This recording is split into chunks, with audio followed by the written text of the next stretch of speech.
completely different because they have some big decisions to make in free agency. Here are the player options: Bradley, AD, KCP, JaVale, Rondo. 5 more free agents: Dudley, Dwight, Markieff, J.R. Smith, Dion Waiters. Lakers GM Rob Pelinka was recently on the Woj pod and shared some insight on his approach to keeping the Lakers championship roster intact. We hope that we can, have another championship run next year for sure, and we're going to work hard to try to keep the pieces around LeBron and AD, build pieces around LeBron and AD to do that. But also, again, if you study our cap, we have the flexibility to say, can we add another, really, really talented young player to run it out with AD if he chooses to stay as a free agent for 5, 6, 7, 8 years. And there's been no letdown in LeBron's production. And I think so much of that is just a testament to the way he takes care of his body. And then he's one of the highest IQ players the game's ever seen. I mean, having 100 days in the bubble and being able to be in the film room every day because there's nothing else to do, so you're going to be with the guys. The way that he approaches and breaks down film, there were days in the film room where we would be walking from the film room over to practice, and he would be like, man, that was like 15 minutes. It was an hour. Do you think that was too long? Was it too heavy? And if LeBron was biased or heard us, be like, no, I love that stuff. Let's keep going. I mean, he's just, so mentally, like you said, he just attacks the opponent and picks the game apart with his size and his skill level and his mental IQ, and none of that is going away anytime soon. So yeah, I think the runway is there, and we're going to continue to build around AD and LeBron for the years he has left, and then beyond that with AD. Big decisions to make for the purple and gold this offseason. And speaking of decisions, Rajon Rondo will have one to make as well. Mark Stein reported this, guys, that the Clippers are interested in Rajon Rondo, and the Lakers want to re-sign him as well. Oh, yeah. Brez, that's not funny. No, you're not. That shouldn't be allowed, right, Brez? Yeah, Mark Stein, I hope that's not a bad joke, because Rondo going to the Clippers after winning a title with the Lakers, you can't do that. Okay, I guess he could, but hopefully he stays with the Lakers. He was so valuable here, for his 2 seasons. Missed definitely some time during the regular season, almost 40% of the Lakers' schedule during his 2 years here, but came alive when he got back with the team in that second round of the playoffs. I would definitely like to see him stay because he really got that second unit under control. And he also got a lot of time with the first unit once he got back from that broken thumb and the bad back. And he was really instrumental in the Lakers winning number 17. And BK, of course, we know no player has ever won a title playing for both the Lakers and the Clippers. Whew.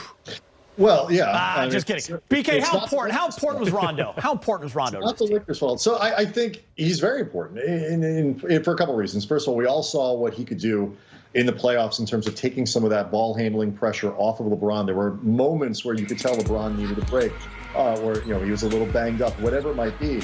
You could give the ball to Rondo for a couple of possessions when LeBron didn't even touch it, and it can work out okay.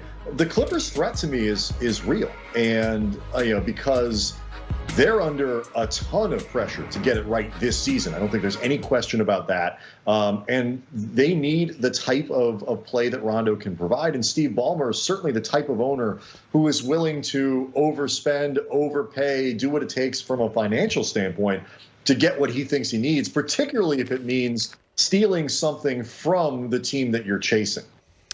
Perez, give me a free agent target you like for the Lakers. Joe Harris, shooting guard. Brooklyn Nets. I mean, this is a guy who career 43% accuracy behind the arc.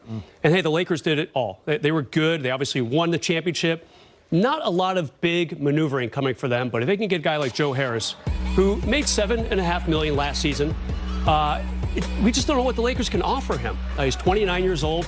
Will it be the full mid-level of about $9 million or closer to what they call the mini mid-level of about $5 million? Depends on who stays and who goes.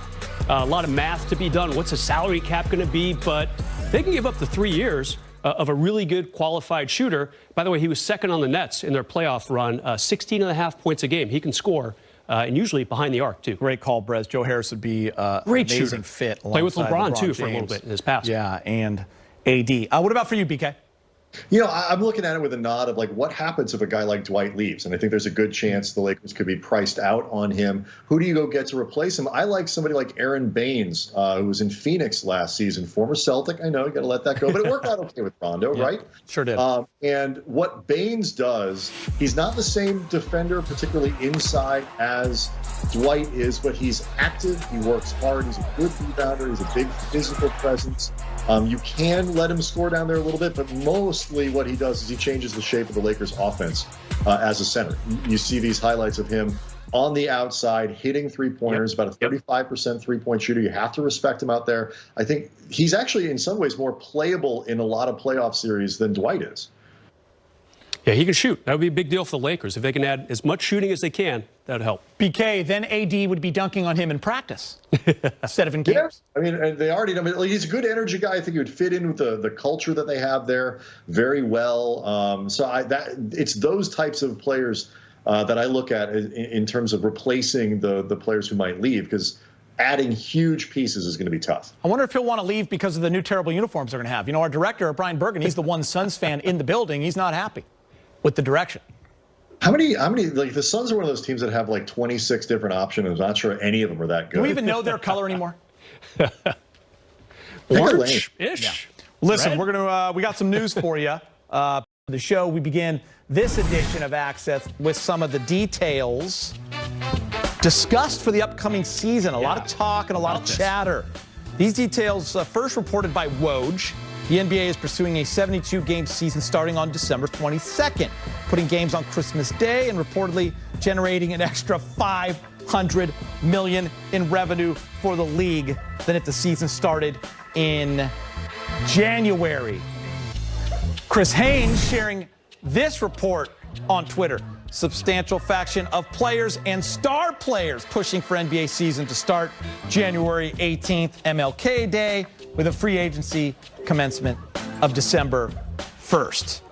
BK, talk to me. I know it makes financial sense, but if you're the Lakers or Heat or me, December 22nd seems early. It is. It's real fast. What the NBA learned, though, in the bubble experience was you don't want your playoffs going anywhere near the NFL. And I think that's, they own the Christmas Day calendar. They own, springtime. And they want to get back to that schedule as quickly as they can, especially in light of the way the coronavirus is developing around the country. Cases seem to be rising again. And what used to be the idea, guys, was the NBA would sort of hold out, hoping that fans would be back in the building. You want to put it off as long as you can. Now it looks like even if you wait a little longer, that may not be a guarantee that fans will be able to be there in the same capacity. So if you can't have that, then what you really want is to get the calendar back as quickly as you can. And with all those hundreds of millions that you're talking about, Geeter, on the line, I think ultimately they come up with a way to play somewhere close to Christmas. Yeah, Brez, when you think of the financial ramifications and the fact that the most important thing is getting back on track with the calendar, then it makes the most sense. Yeah, this is about three things: money, money, and money. Okay, I mean, there's no doubt about it. Probably not going to be fans in seats in a month. I think we're all pretty comfortable predicting that.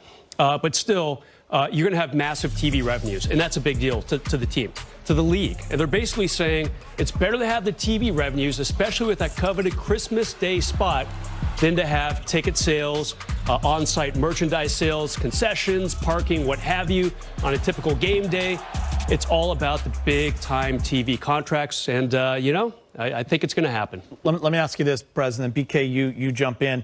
You saw what Chris Haynes said, the reports about, some star players and players kind of pushing back, hoping for that MLK start date. One thing we have applauded Adam Silver in the league for is the fact that they listen to the players. They always come to the table, they discuss, and they find a common ground. Do you think that happens here? Well, the players kind of want their cake and they want to eat it too, or whatever that phrase is. It's an amazing Who one. doesn't, Brett?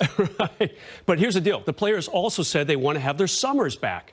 And in order to do that, you got to start the season a little more quickly than maybe they want to, if you want to play at least 70 games. You could start the season on MLK Day, which I think is a fine nod to a lot of these social justice things that we've been talking about for the last few months.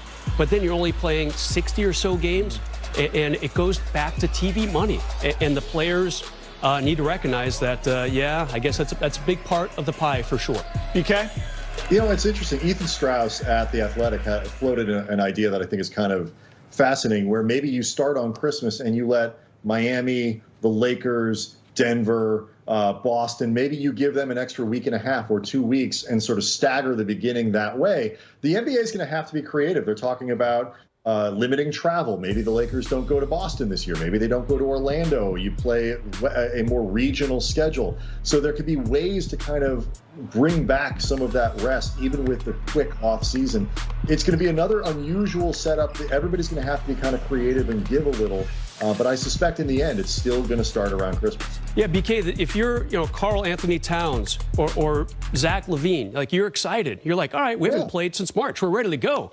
But any other team, and many, 22 teams went to the bubble. But if you're on one of those 8 teams that didn't go, you're okay. But how about the Lakers and the Heat? They're going to be a little tired when things kind of start up, if they do, on December 22nd. BK, I like the idea of not going to Orlando. Anthony Davis said he's not even going to go to Disney World for the next 15 years. So I think the Lakers would sign off on that one. All right, whenever